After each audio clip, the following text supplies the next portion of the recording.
Bénin. Bizarre coup d'État de Patrice Talon. Accusé, la banque ivoirienne NCA dément formellement. Donc le procureur de la République du Bénin ment comme le vieux grigou ivoirien.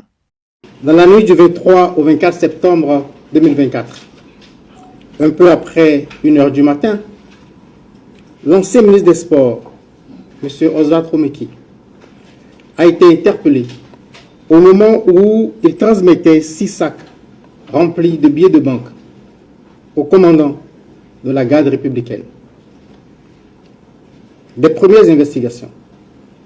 Il apparaît que le commandant de la garde républicaine, ayant en charge la sécurité du chef de l'État, a été entrepris par le ministre Oswald Romeki pour son propre compte et pour le compte de M. Olivier Bokor, à l'effet d'opérer par la force un coup d'État dans la journée du 27 septembre 2024.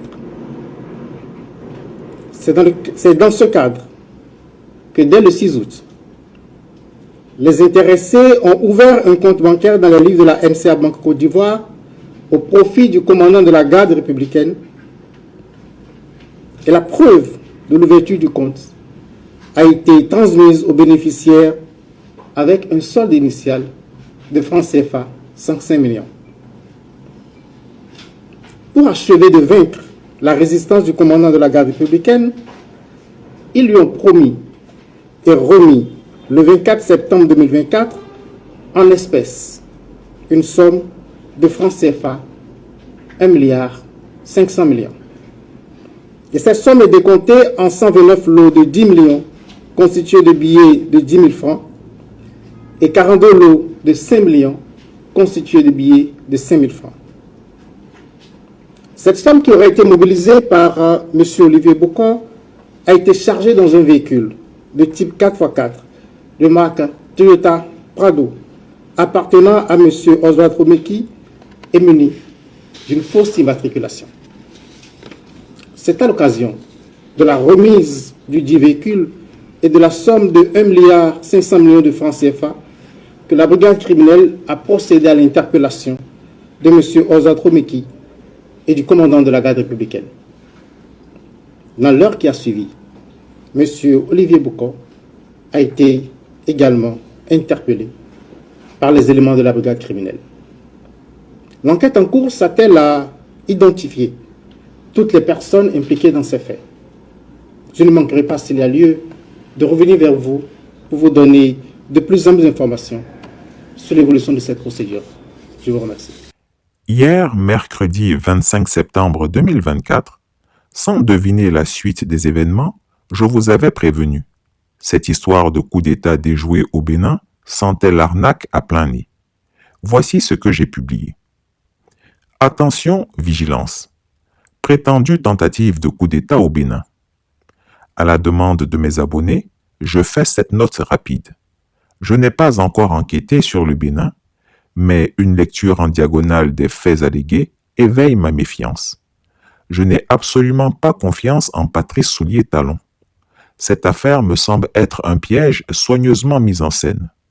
En Afrique, dès qu'un citoyen cherche à défier le dictateur en place, il est automatiquement qualifié de putschiste. Patrice Talon ne serait-il pas sur la voie d'un troisième mandat, à l'instar d'Alassane Ouattara, alias le vieux grigou, dit l'octogénaire supermenteur? Je vous invite à la plus grande prudence, le temps que les hiboux décollent pour Cotonou, pour en savoir plus sur les tenants et les aboutissants de cette affaire. Voilà, je vous avais bien dit que je ne faisais absolument pas confiance à Patrice Talon-Soulier, ce petit dictateur qui s'accroche à son trône comme si son ego était sacré. Il se prend pour un intouchable, digne des privilèges du pape. Ridicule. Un communiqué laconique du procureur de la République du Bénin tentait d'impliquer des auteurs d'un coup d'État imaginaire en attribuant au commandant de la garde républicaine du Bénin un compte bancaire à la NCA Banque en Côte d'Ivoire. Eh bien, coup de théâtre, c'est un mensonge éhonté. La NCA Banque a fermement démenti cette fable. Je vous lis son communiqué. Communiqué. Nous avons pris connaissance de la déclaration de presse faite le 25 septembre 2024 par M. Elom Mario Metonou, procureur spécial près la Cour de répression des infractions économiques et du terrorisme à Cotonou, en République du Bénin. Dans cette déclaration, il fait mention d'un compte bancaire ouvert dans les livres de NCA Banque Côte d'Ivoire. Nous déclarons qu'il n'existe aucun compte ouvert au nom ou pour le compte du commandant de la garde républicaine du Bénin dans les livres de NCA Banque CI. Nous déclarons que le concerné est plutôt titulaire depuis le 9 juillet 2024 d'un contrat d'assurance NCA Prestige souscrit auprès de NCA Vie Assurance en Côte d'Ivoire. À ce jour, les versements reçus pour ce contrat s'élèvent à 55 millions de francs CFA. Le groupe NCA a décidé de transmettre au procureur spécial tous les justificatifs relatifs à ce contrat. Cette déclaration est faite pour contribuer à la manifestation de la vérité aux côtés des autorités de la République du Bénin. Fait à Abidjan le 26 septembre 2024. Signé Jean Kakou Diagou, président groupe NCA. La banque NCA Côte d'Ivoire a également fait une note d'information à son personnel. Je vous la lis. Note d'information au personnel. Chers collaborateurs, nous souhaitons vous informer de la publication du communiqué du procureur de la République du Bénin, diffusé dans la presse le jeudi 25 septembre 2024. Ce communiqué mentionne que le mis en cause serait titulaire d'un compte dans nos registres.